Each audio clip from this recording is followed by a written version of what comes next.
Assalamualaikum warahmatullahi wabarakatuh.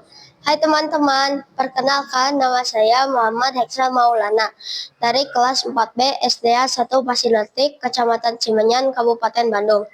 Di kesempatan kali ini saya akan menjelaskan tentang denah sekolah saya. Apakah kalian tahu apa itu denah? Denah adalah gambar yang menunjukkan tata letak suatu tempat. Unsur-unsur denah ada 3, yaitu judul, gambar denah, dan nama jalan.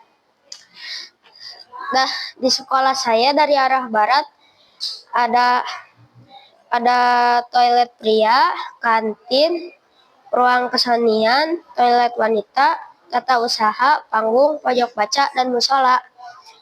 Lalu di sebelah utara terdapat kelas 1, kelas 6, ruang operator, dan perpustakaan. Di sebelah timur terdapat kelas 4, ke ruang kepala sekolah, dan di sebelah selatan terdapat kelas 2, ruang guru, kelas 3, dan kelas 3.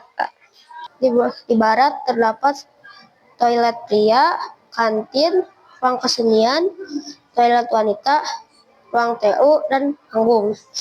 Mungkin itu saja yang dapat saya sampaikan. Wassalamualaikum warahmatullahi wabarakatuh. Salam literasi.